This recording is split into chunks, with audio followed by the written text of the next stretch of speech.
Tonight on Primetime Politics, reversing course. It is time to make the adjustments to stabilize the immigration system that we need. Today's immigration flip-flop is a massive admission of failure by Justin Trudeau. The Trudeau government slashes its immigration targets, admitting it did not get the balance right by rapidly increasing the number of people it welcomed to the country. Coming up, we will speak to the immigration minister to talk about the impact of this pivot in policy. Also, that's a decision for him and a question for him, I think. The business of governing continues to be overshadowed by questions about Justin Trudeau's leadership. So can he really stay? Our political strategists are standing by. And there are 12 days left in the U.S. campaign. We'll look at where both Republicans and Democrats are focusing their efforts. This is Primetime Politics. Hello, everyone. I'm Michael Serapio. The Trudeau government announced a major pivot today, scaling back the number of immigrants to this country after making a huge effort to bring in new Canadians. The government had promised to bring in 500,000 new permanent residents in 2025 and in 2026. But now the target for the next year will be 395,000 and even less, 380,000 in 2026 and 365,000 in 2027. In the tumultuous times as we emerged from the pandemic, between addressing labor needs and maintaining population growth, we didn't get the balance quite right. With the plan we're announcing today, along with previously announced measures, we're making our immigration system work better. Well, today's announcement does follow criticism that the influx of new residents exacerbated the housing shortage in this country, also the demand on services, and also comes after pollsters have tracked a drop in support for immigration to this country. With more, we're now joined by the Immigration Minister, Marc Miller. Minister, thank you for taking the time. Thank you for having me on, Michael. Listen, I want to begin with what we heard from Pierre Poilievre, because he has responded to your announcement this morning. He calls it a massive admission of failure and, quote, desperate to save himself from Liberal MPs who want him gone, Trudeau now admits his immigration policies caused housing, healthcare and job crises, but he can't fix what he broke. How do you respond to that statement from Mr. Poilievre? I mean, Michael, that sounds like the immature response of a guy that's spent the last 20 years punching a paycheck in the House of Commons and not getting out of Ottawa. He's not proposing anything concrete. He's just trying to lay blame like he always does. He's so lazy that he hasn't even come up with a slogan yet, so I'm waiting for that to be able to comment further. The reality is this is a reasonable plan that we've put forward for reasonable controlled growth of the immigration system in Canada. Certainly there's a time and space to discuss the large increase in volume of immigration over the last couple of years. Actually, that's helped us come out and avoid a recession and deal with a once-in-a-lifetime occurrence in COVID. So there's a lot of good there, but there are a lot of challenges and conundrums that have come up. Impact on affordability. You can't blame all that on immigrants, but certainly there's a space where we can have a rational discussion about that increase in volume and the need to correct. Any responsible government needs to adjust, correct, and propose what we're proposing today. This is the product of about a year of work, as these levels plans are. And frankly, we've listened to Canadians. Mm-hmm. But was it a mistake to open the doors as widely as the government did? I think the challenge is having a reflection on the fact that we didn't, as the Prime Minister said, we didn't get the mix quite right. Certainly that rapid volume, which was important in some aspects, has had an impact on the ability of Canada to respond, our infrastructure, our housing stock. And it's something I think that we as a government responsibly need to adjust for. We've heard from Canadians, we've heard from economists of where that sweet spot is. We think today's plan over the next 3 years will be a responsible response to controlled migration in this country. And it's something that for the first time we're actually integrating temporary residency to give a full snapshot of what immigration writ large looks like in this country. And I think it's something Canadians can be proud of as we continue to build that consensus that has, I acknowledge, been under threat for some time. Under threat. And it does make me wonder, because we have seen, I think one of the polls I saw, like a 16% drop in the percentage of Canadians who still support immigration to this country. Does your government bear responsibility for that drop in support? I think there's lots of responsibility to go around, Michael, including the federal government. What that poll actually also said was that there is strong support for immigration, particularly in my home province where that issue has become weaponized. politicians weaponizing this contribute to the problem. But the reality is that consensus is under threat. We still have it. It is still positive in this country. It's not unanimous. But we know what happens when that consensus breaks totally. In countries that some of us have looked towards for inspiration at times, whether it's Sweden, whether it's Germany, and we see some stuff going on in the U.S. that is of significant concern to their closest neighbor. We don't want to get there as a country, and that's why it's incumbent on any government to take that responsibility and to adjust, and that's precisely what we're doing today.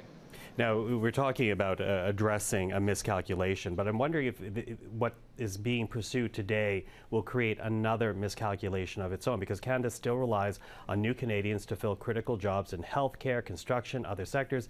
Does this attempt to correct what was decided on in the past create other challenges going forward? For example, the shortage of healthcare workers we have in this country. I mean, undoubtedly what Canadians want is an immigration system that makes sense to the needs of the economy.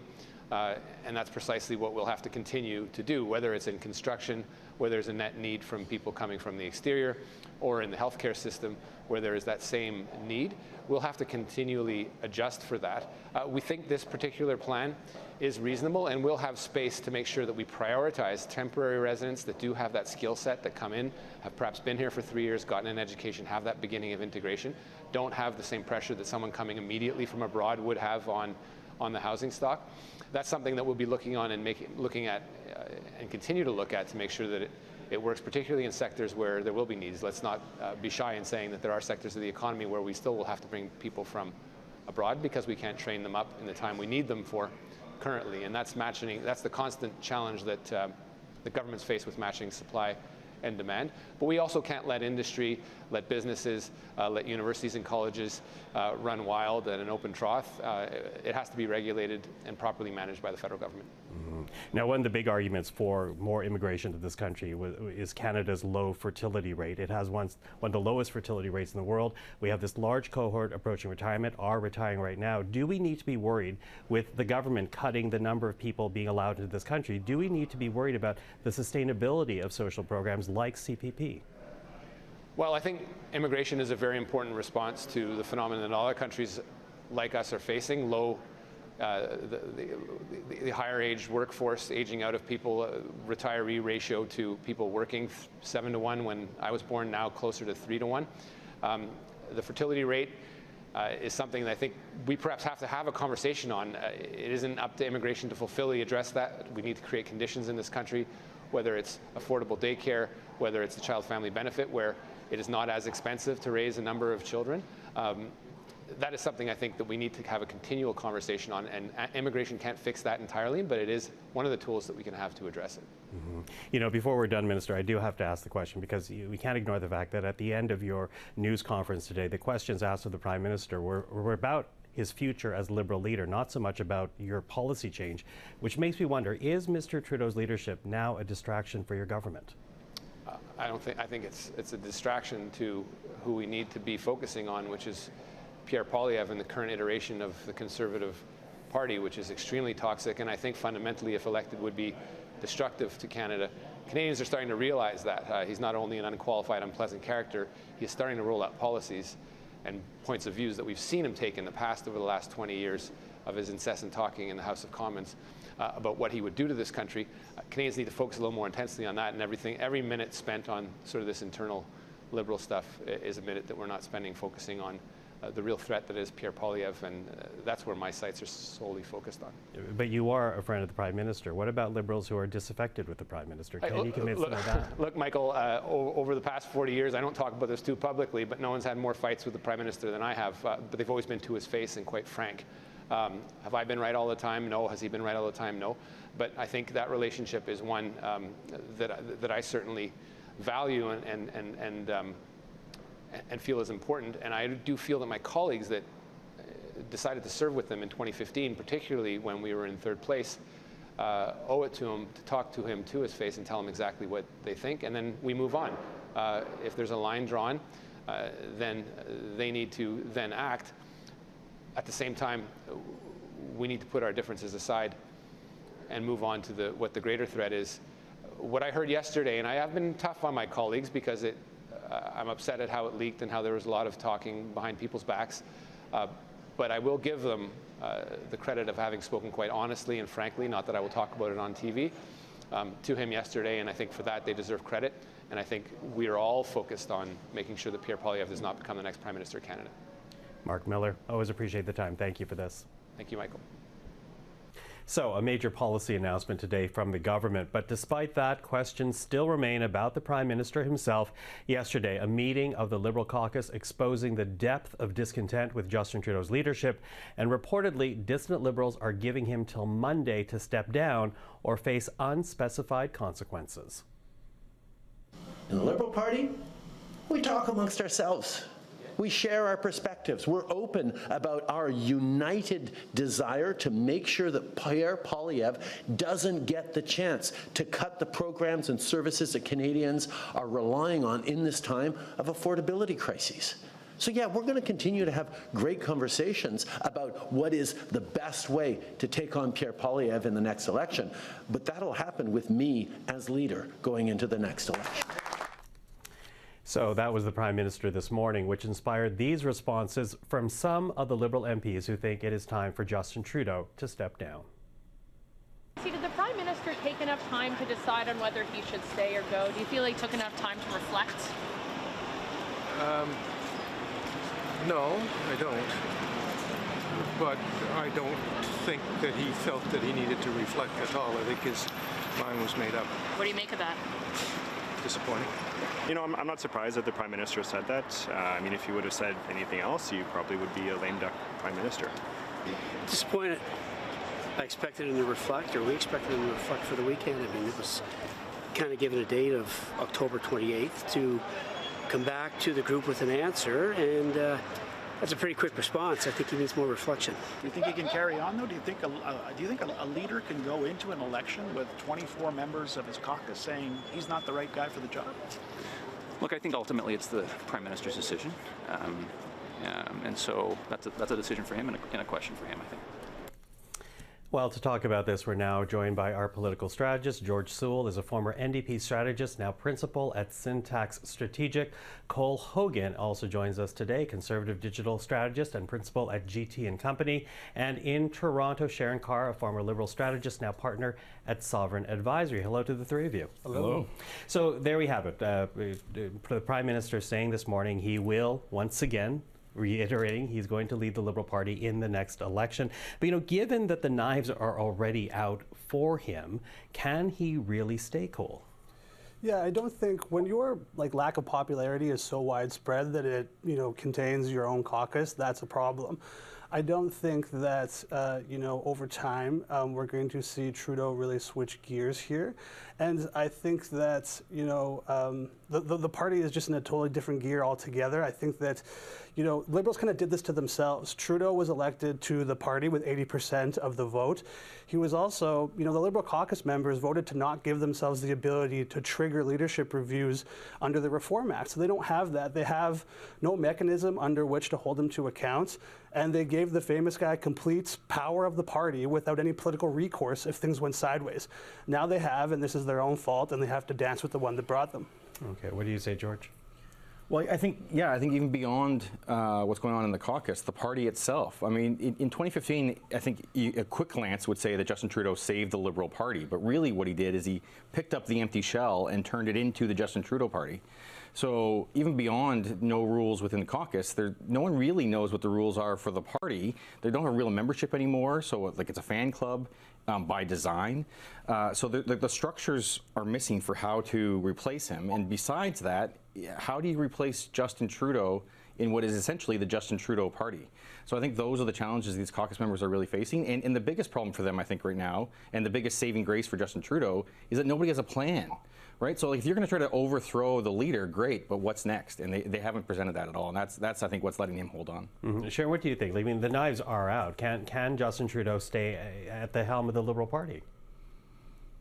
So I think he will have the Liberal Party, but I think the issue we're seeing right now is that it's basically taking away from all their key messaging, and we saw that come out yesterday. They want to focus outwards versus inwards, and what's happened now is we've given the opposition and we've given everyone else a bit of a talking point about the fact that Justin Trudeau and his party can't even get along. So I personally think he's going to stick through it, but my colleagues here are correct in the sense that if we look back in 2015 when we ran our election campaign, we were polling in third place and we won the election based on Justin Trudeau and his brain, and that has its pros and its cons. And now we're at a place where what is the Liberal Party? I think there's a bit of an existential crisis across Canada around liberalism, and that's what we're seeing here. And we're also seeing caucus members who are probably hearing more on the ground than people in the Prime Minister's office are, and they're scared. So I think this is going to get messy, but I don't think he's going to step down. Okay, you don't think he's going to step down, which leads us to the question: what happens to the Liberal MPs who've stepped forward to express their dissatisfaction with Justin Trudeau? We did hear one theory from Pierre Poilievre today. We're going to play that for you right now. Take a listen to the Conservative leader. I have had conversations with numerous Liberal MPs. Some of them say that they're worried that the carbon tax will cost them their seats, and that they want to vote against Trudeau's radical plan to quadruple the tax to 61 cents a litre. And some of them might even be willing to vote non-confidence in Justin Trudeau if that issue comes up again. Possibly voting against their own government, their own leader and party. What do you think of that possibility, Cole? Yeah, I think, unless they vote non-confidence in Trudeau, I think they're pretty much safe. And some of them, they may see the writing on the wall and say, well, I'm going to lose anyway, so I might as well trigger an election. But what does that do for them? And I think, if he doesn't want to leave, no one can make him, and these caucus dissidents can't do that. When Paul Martin was strategizing on, or putting forward his strategy on how to take over Chrétien's PMO, he had large parts of the Liberal institution behind him. And the modern Liberal caucus dissidents, I don't see them having the same level of anti-leader support. And what's even more, I don't think Justin Trudeau has any particular affinity for the Liberal Party as an institution as it exists. I think this is sort of a family heirloom that he inherited, turned into a vehicle for his popularity. So I don't really think he has any concern for what state it's in after the next election. Okay, George? Well, even if he did, I don't know what to do next, right? I mean, who wants, one, how do you replace Justin Trudeau in the Justin Trudeau party, as I said earlier, but also who wants the job of leading the party into almost certain disaster in the next election? And I think because of this kind of loggerheads that we're at, I think one of the things that might happen is Liberal MPs will just start stepping down. So rather than lose, they'll say, I'm not going to run again. And if that starts happening, we've already seen it with some cabinet ministers. We've seen it obviously with the campaign manager.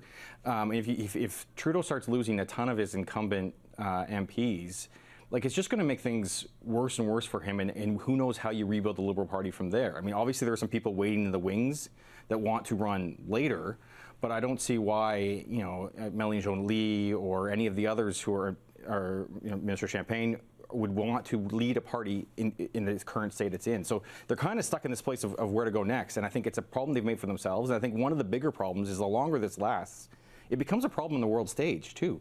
You hear the Liberals, all their talking points, and kudos to them for all staying on talking points for day one after all this other stuff. But how does Justin Trudeau look strong on a world stage in negotiations with foreign leaders when everybody's reading in the paper that his own party's against them? So I think it's going to become a real problem that I don't really know the easy way out of. Well, which we've already seen from the Indian Prime Minister Modi in this whole kerfuffle between New Delhi and Ottawa, pointing out that Justin Trudeau is fighting an internal battle. Sharan, where does this leave the MPs that are not happy with Justin Trudeau? So I think even if I look back to my time in this government between 2015 and 2020, it's not new to have MPs who disagree with you. We had many scenarios where we had caucus members who didn't like certain measures we were putting forward, and we welcome that feedback. I think the issue we're having now is you have these caucus members that we saw that when they were walking into Parliament on their ends, they weren't kind of mincing their words in terms of how they felt. They just were disappointed or whatever the case may be. So I think they will continue to run because they are probably confident or scared, either or, that they could win their local seat. But I think where this leaves all of us, and I think this should be for all parties that are in government, is your caucus management strategy is probably one of the most important things, because it's great to be in the ivory towers in the center, kind of calling the shots. But this is a clear result of, I would say, a really bad and lack of caucus management strategy. Because if you were familiar with what was going on with each of your caucus members and if they were upset, I'm sure a one-on-one sit down with a PM could help them solve that. So I think we're going to continue to see some of these folks vocalize their opinions. They'll still run. They'll run under the banner. They probably won't use the Prime Minister's face on any advertising in their riding if they're that worried. But I think it's going to be status quo. I don't think anything major happened as of yesterday that's going to change the tone of anything. Listen, Sharan, I'm going to pick up on a point that you just said, but I'll get to you last. I'll give you the last word on this, but very quickly then, is this over? Is the deadline is Monday, but if the Prime Minister says he's going to stay after hearing them, does the dissent end, or does this constantly become a background noise of the Liberal Party? Yeah, I think the answer, if I was the Prime Minister, I'd be like, or else what? What are they gonna do? What mechanism do they have to actually hold the Prime Minister to account? And again, because they voted against the measures in the Reform Act to trigger a leadership review if 20% of the caucus voted for one, because they rejected that, which they did multiple times, they have no recourse to which to hold them to account or trigger a leadership review. So they've got no mechanism by which to try to hold them accountable, and the Prime Minister will be there as long as he wants to be. Okay, George. Yeah, it's definitely not over. And again, you've got a bunch of MPs who won based on a Justin Trudeau wave, and these MPs are now under the delusion that they won because of how great they are. And this evidence, we've already seen this government struggle with how to kind of govern lately. And again, everything's getting more and more into the center. And so they're unable to kind of stay on top of the governing in general. Now they're focused on staving Justin Trudeau, so they're not focused on Canadians anymore. And you've got a caucus of people who don't really know how to organize, trying to organize a coup. So I think it's just going to look messy for a lot longer until, again, I think the ending is a difficult one to figure out what it looks like. And I think what would be better for Justin Trudeau is to, instead of saying he's going to stick around, is trying to figure out what his exit looks like. And if you care about the Liberal Party, how that does as minimal damage as possible. Yeah. Sharan, what do you think? Listen, I don't think there's any right or wrong answer in what he can and cannot do, because anything unpredictable can happen. But I do think that from now until whenever an election can be held, there needs to be some sort of reconciliation with some of these caucus members. And listen, they can keep going out and talking to press, and who knows, maybe some of them will cross the floor. There's a variety of different scenarios that can happen.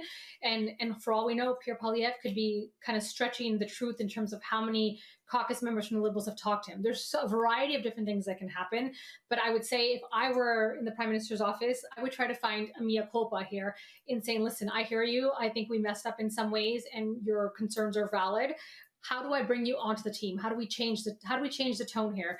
And again, bring the message back into fighting your opponent versus yourself. So I think this is a bit of a mess that is created by our own team again. But also let's remember this type of stuff happens when you've been in power for 9+ years. So it's not pretty. And I do think that if some of these caucus members feel really strongly about it, run as an independent or do whatever you need to do. But I think if we've heard in the reports, half of them wouldn't even write their names on this letter. It was a bit cloak and dagger, and I would say not the best organized coup. But that being said, people do what they got to do. Okay, well, we continue to watch. Sharan, George, Cole, thank you for this. Thank you. Well, time now for a look at what else happened in politics today. The federal NDP leader, Jagmeet Singh, says his party will push to protect and expand abortion access on their next opposition day. The motion they plan to present calls on the government to ensure there's equal access to publicly funded abortion care across Canada. But it is unclear when the next NDP opposition day will actually happen. The Quebec government is ignoring calls from Ottawa to wait before expanding access to medically assisted death or MAID. The Quebec government says it will go ahead with plans to allow people in the province diagnosed with incurable illnesses like Alzheimer's to request the procedure while they are still able to give consent. Federal Health Minister Marc Miller has said Quebec should wait for a broader discussion and further consultations with the provinces and territories. And finally, in the U.S. presidential campaign, Kamala Harris will get some help from former U.S. President Barack Obama and rocker Bruce Springsteen tonight at a rally in Georgia. The rally marks the first time Obama and Harris will campaign together. Meanwhile, Michelle Obama will join Harris in Michigan on Saturday. As for Donald Trump, he's holding rallies in the battleground states of Arizona and Nevada tonight, 2 states he lost in 2020, but where some polls show him ahead by razor-thin margins. And we are just 12 days away now from Election Day in the United States. Polls still very tight. And to talk about the latest in the U.S. campaign, we're joined by Luiza Savage, Politico's Executive Director for Growth, today joining us in Ottawa. Nice to see you, Luiza. Yeah, great to be with you. So listen, as I said, 12 days. And when you look at where things stand right now, Kamala Harris's path to 270, which of course Electoral College votes, seem to be getting narrower. And Politico says it is really boiling down to 3 states now. What, like Michigan, Georgia, and North Carolina? No, excuse me, Carolina, Georgia, Pennsylvania. And Pennsylvania. Yeah, so there are basically 7 swing states that go between the 2 parties in different election years where the candidates are tied basically within the margin of error, right? And so normally if you get 4 of those 7 states, you're going to win. And my colleague Jonathan Martin did an analysis showing actually if Trump, who's doing well, it seems, in the South, if he gets North Carolina, Georgia, and wins Pennsylvania, with just those 3 states would block Kamala Harris from the presidency. So this is that moment in the campaign where everyone's doing the electoral college math. And of course, these races are so close, we won't really know until election night or possibly days after election night. Yeah, so interesting because, again, as you say, the polls are so close, but this is about electoral college votes, which is why we're looking state by state here. But, you know, as you say, Trump is still doing very well in the polling numbers. He still seems to have a clearer path to 270. And this is despite the fact that there have been a number of people from his first administration who've come out and said, essentially, don't vote for this guy. Amongst them, John Kelly, General John Kelly, his former chief of staff, his longest-serving chief of staff, who called him an authoritarian, as well as someone who made sympathetic comments about Hitler. Are any of these testimonies affecting the Trump campaign, do you think? It's interesting. They're in denial mode. They're saying, you know, this didn't happen and he's not credible, which of course he's credible. He worked very closely with the former president. But in this campaign, I feel like a lot of that has been, you know, discounted by his supporters. I mean, it's just noise to them at this point. The people to whom it matters, the Republicans for whom the rule of law, the Constitution, democracy really matters, they've already broken with Trump. So, you know, you've seen the Cheneys, we've talked about this before, Republicans against Trump. Right now, the campaign is very much focused on people who are upset with the economy, who feel like Trump would be a better steward of the economy, and people who just want a change from the Biden administration and don't see Kamala Harris as offering that change, or they don't really understand what she stands for. So I'm not sure that is going to make a huge difference electorally. Where I do think it makes a difference, Michael, is in the way that Trump and his supporters are preparing to govern. They want to surround him with advisors and officials who are true loyalists. In his first administration, he had people who went there to try to contain him, to try to uphold norms and traditions, and this time they want people who will support him in executing the agenda that he's running on. Okay, so as I say, 12 days, and we might get a glimpse of what a Trump administration, the second one, might look like, as you say, but with 12 days left, 2 full weekends, what are you watching out for? I'm very curious to see 2 things. One, Kamala Harris's closing arguments. Is she going to keep leaning into Trump is a fascist, which she recently said? Is she going to make that democracy argument, or is she going to go after the economic argument more, make a case for herself more than an anti-Trump case? And the second question is, you know, we've talked about the gender divide in this election and the way that Trump is going after particularly young men who are maybe disaffected and kind of moving that part of the younger voter base to himself. I'll be curious to see if those people actually vote. They're like the least likely of all the demographic groups to vote, but Trump has a good track record of actually getting people who maybe have not been engaged in politics, getting them excited and getting them out to vote. So I think that's one of the things I'll be fascinated to see. Okay, gives us something to talk about next week. Luiza, thank you for this. Appreciate the time. And that is Luiza Savage, and that is our program for this Thursday. I'm Michael Serapio. For everyone here at CPAC, thank you for watching. Primetime Politics is back tomorrow. Until then, take care.